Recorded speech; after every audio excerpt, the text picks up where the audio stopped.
nagaan ilmaa, nagaan hafuura qulqulluu, sadan waaqa tokkichaa bakkaaf kallattii iddoo isin jirtan hunduma keessatti isiniif haa baay'atu. Hordoftoota fi kabajamtoota jaallatamoota Qiddist YouTube jedhu jalatti kan argamtan akkam jirtu lammiiwwan koo biyyoota garaagaraa keessa jirtan hundi keessaniyyuu nagaa keessanii ani obboleettiin keessanis nagaa kooti galanni gooftaadhaaf haa ta'u isiniin jecha mee qilleensa akkam qilleensi egaa warreen biyyaa alaa keessa jirtan jijjiiramaa jira gara ho'aatti dhufaa jira qufaan maasinitti jira isiniin jechuun jaaladha kinoana qufaan naqabee akkasumallee ergan viidiyoo jedhee ture jira gooftaan koo sinaa eebbisu egaa kulli madaamii baay'ee mijatu haa ta'uyyuu malee gooftaan eebbifamuu isiniin jechuun jaaladha obboloota koo warri golli isinii keessa jirtan isinii mijachuu didee garaan sina ammaatee viidiyoo garaagaraa irratti boochan waaqayyo jira isiniin jechuun jaaladha imbaama waaqayyoon nu baasaa gaaf tokko biyyi lafaa boqonnaan qabdu aara galtiin qabdu garuu waaqayyo waan hundumaa keessatti iyyuu aara nu galfacheessa isiniin jecha akkasuma guyyaa har'aa jechuudha mucayyoo indiyaa ta'uu bangaaliyaa ta'uu bangaalii fakkaata garuu jechuudha teerumte irratti dubbachuu barbaada jechuudha yaa obboleettii koo har'allee gammaddeettaa gaa'ela keessa jirtaa sitti bareedeeraa boruu akkam boonye gaa'elli kan Kiristoos eebbisee macaafa qulqulluu irratti kan lafa kaa'edha bara keenya keessa garuu gaa'elli baay'een isaa eebbifamaa miti jaalatamaa miti karaa garaagaraatiin gaa'elli yeroo inni dhufu argaa jirra haa ta'uyyuu malee nuti gaafa biyya keenyaa baanuu hojjannee jijjiiramnee gara biyya keenyaatti deebinaa jenneetidha kan dhufne egaa baay'een immoo as yeroo gaan wantoota garaagaraatidhaatiin kan ka'e gaa'elatti seentu jechuudha gaa'elatti seentu erga isin ulfooftanii akkasuma immoo erga nuti ulfoofne erga dafqa keenya nurraa nyaatee dhiironni baay'een nu gatanii nurraa deemu gaaf sana eessa seenna gaaf sana eessa leenna namoonni tokko tokko dhimma namaa keessa maaltu si galchee abbaatu jiraattata jedhanii kan yaadanis jiru jechuudha maaliif jennaan jecha tokko jedhee feesbuukii koo irratti yeroo darbee maxxanseenii maal si dhibee isatu jiraattata jettee mucayyoon tokko naa barreessite jecha hin taane jechuudha haa eebbifamtu namni waan hin taane yoo isinitti deebise waan hin taane itti deebisuu hin qabdanii siniin jechuun jaaladha egaa isaan immoo dhugaan siniin jedha akkasuma indiyaas taa'ee isaan kana bangaaliis ta'ee jechuudha sitti taphachuudhaaf si barbaadu malee gaa'elaan miti isaanii shufeerotadha kanas jiran kan sin ajaa'ibu shufeerotadha jechuudha wayne ani immoo kan na dhibu keessa jechuudha rabbi naa nyaatu ani isaan faana guyyaa tokko dhiisaatti daqiiqa tokko buluunaa nanatti ulfaata to'anaatiin jedha maaliif yoo jettaniitu ta'e innaa isaan rigii jechuudha mabraatiis baduu danda'a wantoonni garaagaraa ta'uu danda'a mana kana keessannaa isaan sirreessuu dhufan hojjechuun isaan dhufan jechuudha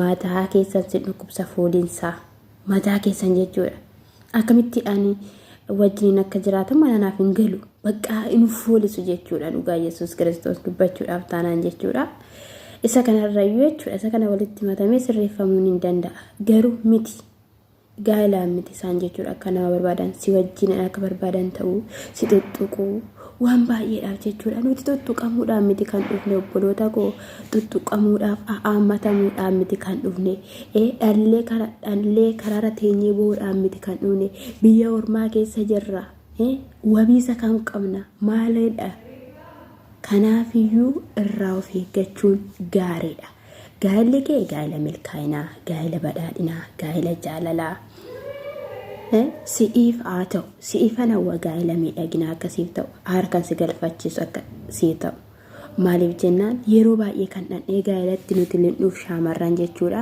Jireenyi kan nutti ulfaatu yoo irratti sinne yoo mana ofii keenyaa qabaanne nu wayyaa laata jenneetu wantoota baay'eedhaan dhandhee irratti kufna dhandhee tokko gaafa taanu wantichi immoo hin ulfaata jechuudha. Yeroo baay'ee jechuudha hin argitu jechuudha bara kana keessa jechuudha. Wayyoo wanti fokkisaa ta'ee mul'achaa jiru gaa'ela irratti jechuudha. Gaa'ela diiguudhaan wal jaalatanii gargar ba'uudhaan bara kana jechuudha. Ati jaalattee eeggattaa waraqata ergattee eeggattaa hin dhabda jechuudha. Kun akka hin taaneef immoo duraan dursitee eenyu akka ta'e maal akka ta'e adda baafachuu qabda, ilaallachuu qabda. Nama gaa'ela keetii ilaallachuu qabda. Zimmi jetteetti seenuu qabdu gaa'elatti, zimmi jetteetti lixuun qabdu gaa'elatti.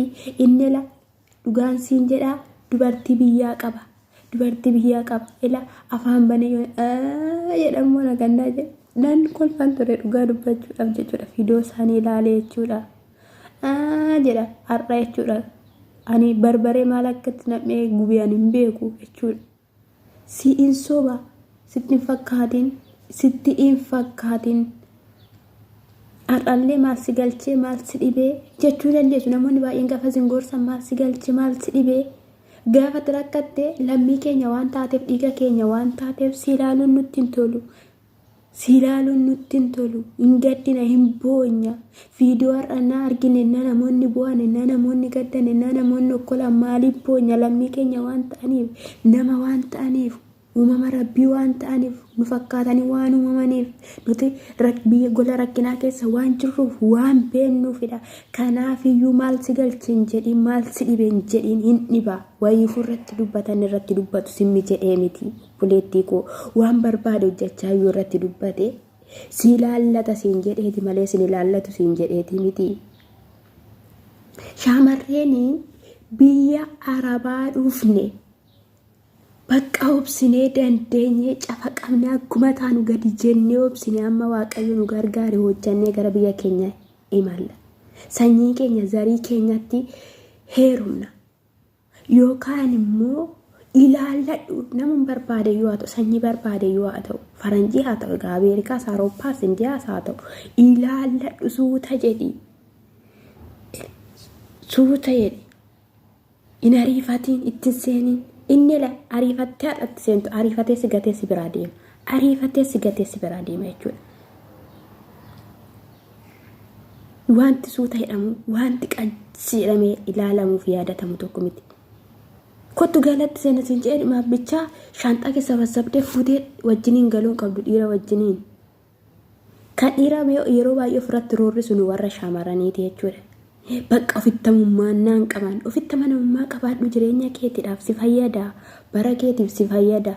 Kanaafiyyuu ani akka kootti jechuudha shaamarreen biyyaa baatan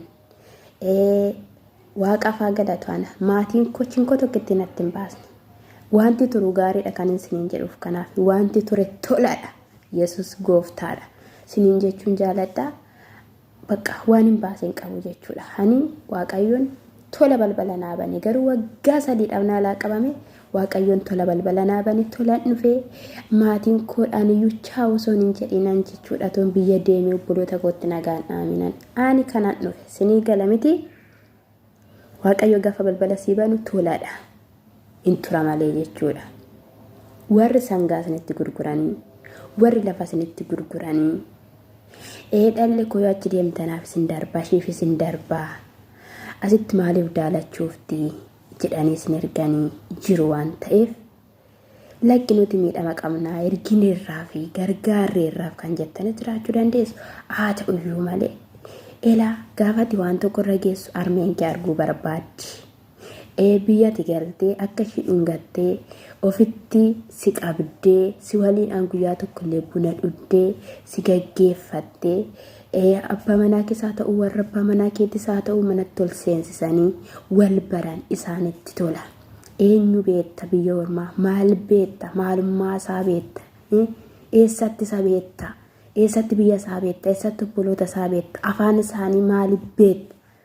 Kanaafiyyuu waan arginetti dhalneetti galuun dura dhaabbanne bannuun dhaamsa kootidha. Siniin jechuun jaaladha. Waaqayyoon sinaa eebbisu eebbifamaadha. Gullina ni keessa jiru waan hundumayyuu hojjechuudhaaf dhugaadha namaaf hin mijatu jechuudha. Kanaaf siniin jechuu jaaladha. Obboloota koodhaayi mana ibiddaa keessa ibidda beektu miti mana ibiddaa keessan jira garuu haa ta'uyyuu malee Iyyesuuseen koo simboonatti uwwisee nagaa harki koo miilli koo nagana jiraachisaa jira. Diinni immoo yeroo tokko hin gubata viidiyoo waraabudhaaf yeroo baay'ee kanaaf naaf hin mijatu siniin jedha. Qomoowwan koo lammiiwwan koo walaa jajjabeessinu jaalalaaf tokkummaa waliidhaaf haa qabaannu yaada gaarii yaada qajeelaa waliidhaaf haa qabaannu dhaamsa kootidha. Like subscribe naa gochuudhaan ana obboleettii keessan jajjabeessaa siniin jechuun jaaladha. Kabaja guddaan sinii qaba. Iddoo gaarii naaf oolaa. Shalom.